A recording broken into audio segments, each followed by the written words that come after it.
Roughing It by Mark Twain. Chapter 24. I resolved to have a horse to ride. I had never seen such wild, free, magnificent horsemanship outside of a circus as these picturesquely clad Mexicans, Californians, and Mexicanized Americans displayed in Carson streets every day. How they rode! Leaning just gently forward out of the perpendicular, easy and nonchalant, with broad slouch hat brim blown square up in front, and long riata swinging above the head, they swept through the town like the wind. The next minute they were only a sailing puff of dust on a far desert. If they trotted, they sat up gallantly and gracefully, and seemed part of the horse.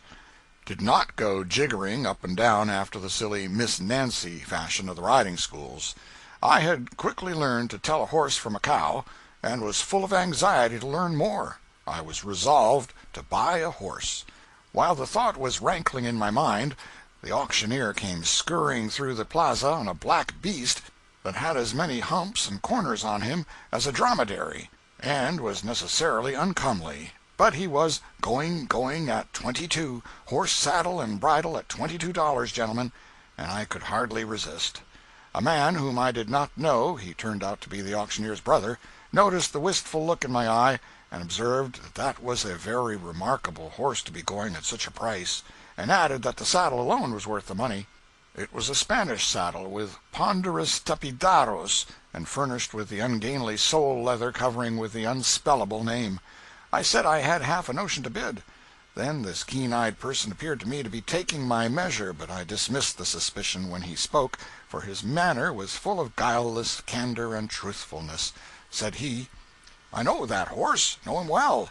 You are a stranger, I take it, and so you might think he was an American horse, maybe, but I assure you he is not. He is nothing of the kind. But, excuse my speaking in a low voice, other people being near, he is, without the shadow of a doubt, a genuine Mexican plug." I did not know what a genuine Mexican plug was, but there was something about this man's way of saying it that made me swear inwardly that I would own a genuine Mexican plug or die. "Has he any other advantages?" I inquired, suppressing what eagerness I could. He hooked his forefinger in the pocket of my army shirt, led me to one side, and breathed in my ear impressively these words: "He can outbuck anything in America. Going at $24 and a half, 27, I shouted in a frenzy. "And sold," said the auctioneer, and passed over the genuine Mexican plug to me. I could scarcely contain my exultation. I paid the money, and put the animal in a neighboring livery stable to dine and rest himself. In the afternoon I brought the creature into the plaza, and certain citizens held him by the head and others by the tail, while I mounted him. As soon as they let go, he placed all his feet in a bunch together, lowered his back, and then suddenly arched it upward, and shot me straight into the air a matter of 3 or 4 feet. I came as straight down again, lit in the saddle, went instantly up again, came down almost on the high pommel, shot up again, and came down on the horse's neck, all in the space of 3 or 4 seconds. Then he rose and stood almost straight up on his hind feet, and I, clasping his lean neck desperately, slid back into the saddle and held on. He came down, and immediately hoisted his heels into the air, delivering a vicious kick at the sky, and stood on his 4 feet. Then down he came once more, and began the original exercise of shooting me straight up again. The third time I went up I heard a stranger say, "Whoa, don't he buck, though!" While I was up, somebody struck the horse a sounding thwack with a leathern strap, and when I arrived again the genuine Mexican plug was not there. A California youth chased him up and caught him, and asked if he might have a ride. I granted him that luxury. He mounted the genuine, got lifted into the air once, but sent his spurs home as he descended, and the horse darted away like a telegram. He soared over 3 fences like a bird, and disappeared down the road toward the Washoe Valley. I sat down on a stone with a sigh, and by a natural impulse one of my hands sought my forehead, and the other the base of my stomach. I believe I never appreciated till then the poverty of the human machinery, for I still needed a hand or two to place elsewhere. Pen cannot describe how I was jolted up. Imagination cannot conceive how disjointed I was, how internally, externally, and universally I was unsettled, mixed up, and ruptured. There was a sympathetic crowd around me, though. One elderly-looking comforter said, "Stranger, you've been taken in. Everybody in this camp knows that horse. Any child, any Injun could have told you that he'd buck. He is the very worst devil to buck on the continent of America. You hear me? I'm Curry, old Abe Curry, and moreover he is a Simon Pure, out-and-out, genuine, damned Mexican plug, and an uncommon mean one at that, too. Why, you turnip, if you had laid low and kept dark, there's chances to buy an American horse for mighty little more than you paid for that bloody old foreign relic." I gave no sign, but I made up my mind that if the auctioneer's brother's funeral took place while I was in the Territory, I would postpone all other recreations and attend it. After a gallop of 16 miles, the Californian youth and the genuine Mexican plug came tearing into town again, shedding foam flakes like the spume spray that dries before a typhoon, and with one final skip over a wheelbarrow and a Chinaman, cast anchor in front of the ranch. Such panting and blowing! Such spreading and contracting of the red equine nostrils, and glaring of the wild equine eye! But was the imperial beast subjugated?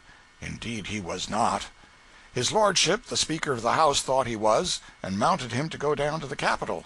But the first dash the creature made was over a pile of telegraph poles half as high as a church, and his time to the Capitol, 1 mile and 3/4, remains unbeaten to this day.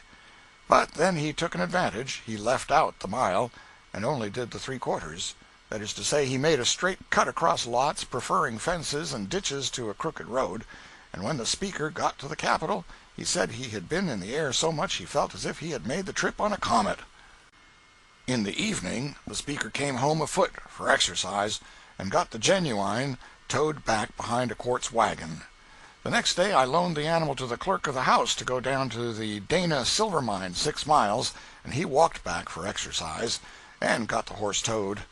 Everybody I loaned him to always walked back. They never could get enough exercise any other way. Still, I continued to loan him to anybody who was willing to borrow him, my idea being to get him crippled, and throw him on the borrower's hands, or killed, and make the borrower pay for him. But somehow nothing ever happened to him. He took chances that no other horse ever took and survived, but he always came out safe. It was his daily habit to try experiments that had always before been considered impossible, but he always got through. Sometimes he miscalculated a little and did not get his rider through intact, but he always got through himself. Of course, I had tried to sell him, but that was a stretch of simplicity which met with little sympathy. The auctioneer stormed up and down the streets on him for 4 days, dispersing the populace, interrupting business, and destroying children, and never got a bid. At least never any but the $18 one he hired a notoriously substanceless bummer to make. The people only smiled pleasantly, and restrained their desire to buy, if they had any. Then the auctioneer brought in his bill, and I withdrew the horse from the market. We tried to trade him off at private vendue next, offering him at a sacrifice for second-hand tombstones, old iron, temperance tracts, any kind of property. But holders were stiff, and we retired from the market again. I never tried to ride the horse any more. Walking was good enough exercise for a man like me, that had nothing the matter with him except ruptures, internal injuries, and such things. Finally I tried to give him away, but it was a failure. Parties said earthquakes were handy enough on the Pacific coast. They did not wish to own one.